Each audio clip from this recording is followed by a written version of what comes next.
télévision. Cette idée selon laquelle le journalisme allait se banaliser totalement et que tout le monde serait journaliste a fait long feu. Vous pensez que l'information citoyenne a fait long feu? Non, au contraire, mais elle vient en complément du travail des journalistes professionnels. C'est très bien, ils sont même millonnés par ça. Mais ça n'a pas remplacé. Le public, vous regardez, il suffit de regarder les fréquentations des sites. Quels sont les sites les plus importants en France? C'est Le Monde, c'est Le Figaro, c'est l'Observateur, c'est Libération, c'est le site d'Europe 1 ou le site de TF1. Donc chacun avec son genre, chacun avec ses qualités et ses défauts. Mais le public a de facto validé le fait que c'était plus fiable, puisqu'il vient. Et il se dit, si c'est un texte qui circule sur le net sans origine, méfions-nous, parce qu'il y a eu beaucoup d'expériences cuisantes dans ce domaine. Donc les gens se disent, bon, au moins si c'est Le Figaro ou si c'est le Monde, bon, ils ont chacun leurs défauts, et ils en ont certainement beaucoup, mais au moins on sait que c'est à peu près aussi fiable que ce qui est imprimé, et ce sont des choses auxquelles on accorde un certain crédit, en tout cas un crédit supérieur à ce qu'on peut trouver dans le tout venant du net. Et la partie, ça y est, elle est jouée maintenant, c'est fini. C'est-à-dire que les journaux et les médias qu'on appelle bêtement classiques ont gagné la partie. C'est eux qui font l'information sur le net. Du point de vue de l'entreprise, journal ou site, évidemment, la profusion des sources et la facilité d'usage et le blocage des tarifs, pratiquement ça n'a pas bougé depuis très longtemps, ça nous arrange, évidemment, puisque ça nous permet d'avoir moins de frais de production. On a une logique de fonctionnement quotidienne ou annuelle qui nous conduit constamment à surveiller les coûts dans tous les domaines. Et donc, évidemment, si c'est moins cher, ben, on dit, ben oui, c'est moins cher, tant mieux. Mais c'est vrai qu'à terme, les mêmes se disent, quand même, on est habitué à exiger une qualité de production très grande. On a des photographes des très connus ou des moins connus avec qui on travaille et qu'on a l'habitude de publier. S'ils sont économiquement liquidés, c'est une perte sèche pour tout le métier. Et pour le lecteur à terme, puisqu'on aura une qualité moyenne moindre. Et on le voit d'ailleurs, c'est que on a beaucoup plus de choses, mais la qualité moyenne est plus basse, forcément, puisqu'il y a beaucoup de gens qui ne sont pas habitués à faire ça. Enfin, ils font ça comme ça de temps en temps, et c'est pas leur métier. Les gens dont c'est le métier sont en moyenne meilleurs que ceux dont c'est pas le métier. Il ne faut même pas être totalement démagogique. Moi, je suis très démocrate, mais il y a une limite. Et donc, on voit bien que la panade économique dans laquelle se trouve le secteur va se retourner à terme contre nous. Mais il y a une logique économique de court terme on est comme des écureuils dans la cage, on court et puis on essaye de produire quand même, mais à moindre coût.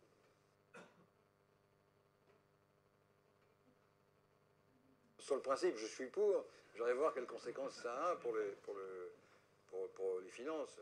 Encore, l'Observateur n'en reçoit pas des aides considérables, mais les quotidiens risquent de trouver un problème, hein, parce qu'eux, ils ont plus besoin, je connais ça, de l'intérieur, et donc ils ont besoin un peu plus d'aide que les hebdos. Pour l'instant, ça va changer. Donc oui, pourquoi pas, ce serait une solution, effectivement, tout à fait louable dans le principe. Je suis pour. En tout cas, je suis pour qu'on étudie. Il faut voir combien d'argent. Ça, c'est plutôt une question à poser, d'ailleurs, au ministère de la Culture, qui est le dispensateur des fonds publics, hein, en l'occurrence. Est-ce qu'ils sont prêts à étudier cette solution effectivement, qui permettrait de maintenir un milieu, une base française de production d'images qui a connu une heure de gloire formidable, qui est respectée dans le monde entier. Ce serait dommage de voir disparaître cette culture. C'est quand même une culture du photoreportage, de l'image, etc., qui est un des grands atouts de la culture française, quand même. Donc c'est dommage de s'en priver. Mais ça me dépasse un peu. Là. C'est la question de l'orientation des aides. Je ne suis pas ministre. Il faut que les journaux, les services photos des journaux, les directions de journaux se penchent de manière plus sérieuse sur cette question, sur l'évolution du marché mondial de l'image. Il y a vraiment une réflexion à faire. Voilà.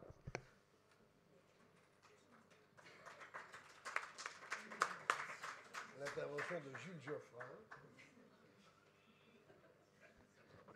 Non, en tout cas, je tiens à souligner que... Il y a deux choses, à mon avis. La première, c'est que... Il est reparti. C'est la première fois que j'entends un dirigeant, un directeur de publication reconnaître qu'il y a une baisse de la qualité inhérente à la politique de la photo gratuite et d'aller chercher des photos n'importe où. Et qu'il ne refuse pas d'entrée de jeu et qu'il vient de délivrer un message à M. Barrois, qui le note, j'espère,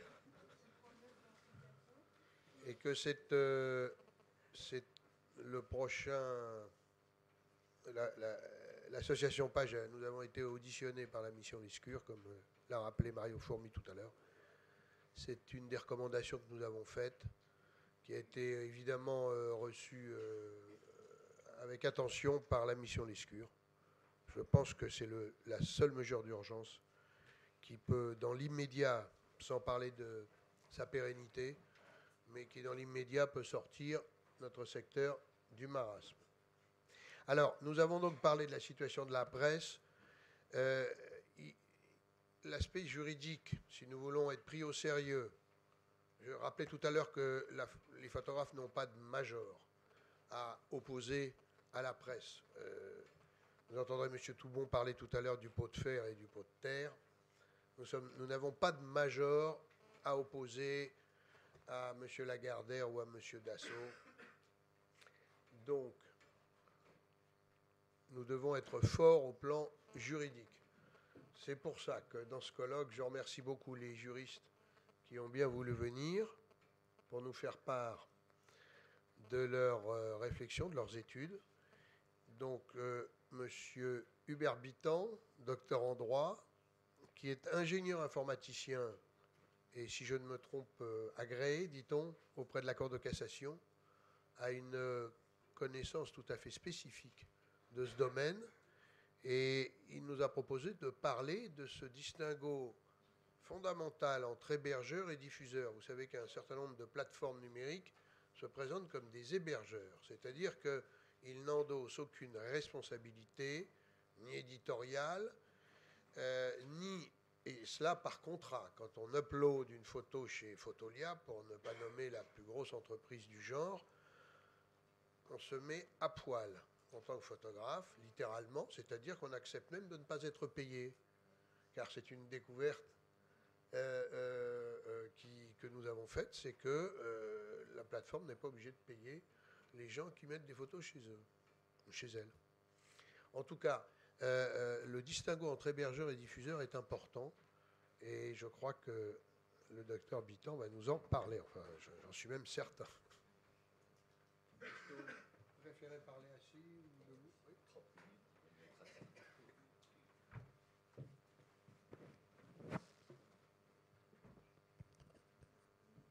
Donc j'ai deux sujets à traiter. Le statut et le rôle des intervenants sur l'Internet à travers le prisme de la LCEN et le déréférencement sur l'Internet des photographies protégées. Il y a trois types de prestataires. Des prestataires techniques, les FAI, les fournisseurs d'accès, et les hébergeurs.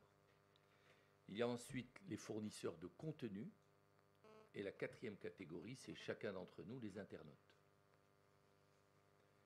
Les prestataires techniques, les FAI, qu'est-ce qu'en dit la LCEN?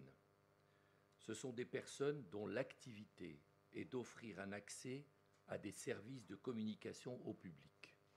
Donc il n'y a pas de difficulté, ils assurent la connexion entre le poste de l'internaute jusqu'au site que l'internaute souhaite accéder.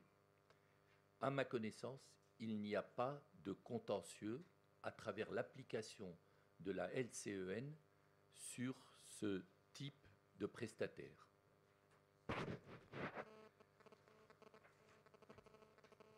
Les fournisseurs d'hébergement, l'hébergeur, le principe, c'est qu'ils stockent des informations et la LCEN dit il assure des services de communication au public en ligne, le stockage des signaux, écrits, images, messages, sont de toute nature fournis par des destinataires de ce service. Donc stockage.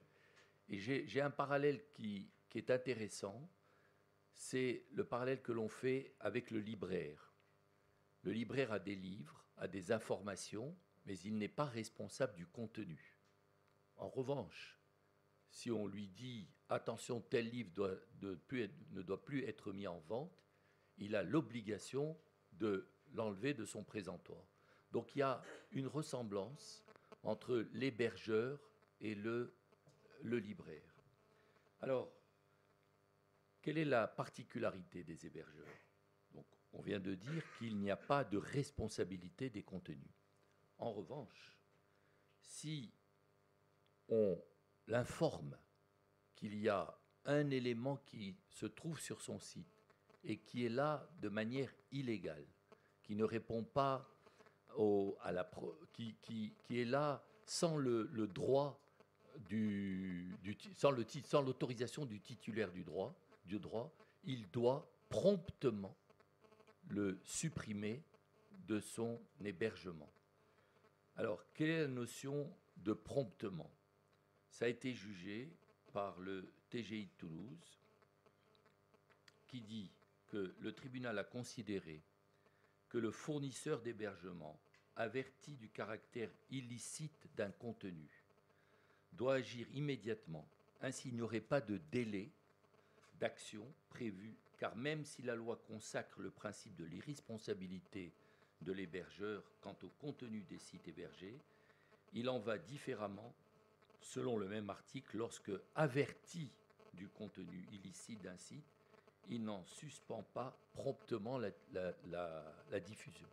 Donc, moi j'ai vu des affaires où ça tourne autour de 24 heures, au moins d'entamer le processus, entamer l'action. Donc je ne parlerai pas ici de la responsabilité pénale parce qu'il y en a, l'article 6.1.3 de la LCEN. Je vais dire encore un mot sur les hébergeurs. Ils ne sont pas soumis à une obligation générale de surveiller les informations transmises.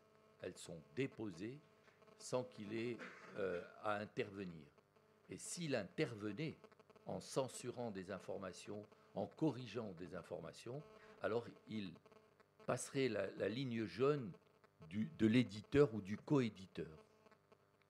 Donc il n'a pas d'obligation de surveillance, il n'a pas le droit d'intervenir sur le contenu. C'est très important parce qu'il y a eu beaucoup de décisions sur ce sujet et maintenant ça a l'air d'être stabilisé. Donc, qu'est-ce que dit le tribunal de commerce de Paris le 31 octobre 2007 dans l'affaire Kenzo Demis? Que l'hébergeur qui, connaissant le caractère illicite, donc s'il a connu, c'est qu'on l'a informé, continuer à stocker des contenus litigieux était responsable sur le fondement de l'article 6.1.7. Le juge a prononcé une injonction à l'encontre de la plateforme des petites annonces d'assurer un filtrage a priori du site dans le but d'éviter la diffusion d'annonces proposant à la vente des produits hors réseau de distribution. Donc là, c'est intéressant parce qu'il y a une information sur le caractère illicite et il y a un processus de stockage de ces informations illicites. Donc il doit intervenir, non pas one shot, mais il doit intervenir et ensuite vérifier que ces mêmes informations dont on lui a dit qu'elles étaient illicites, de les censurer. C'est important que vous teniez compte de cette information parce qu'on verra après dans le déréférencement la difficulté qu'ont les photographes lorsqu'ils demandent un déréférencement. Ensuite, nous avons les éditeurs. Là, on a une série de décisions de juillet 2012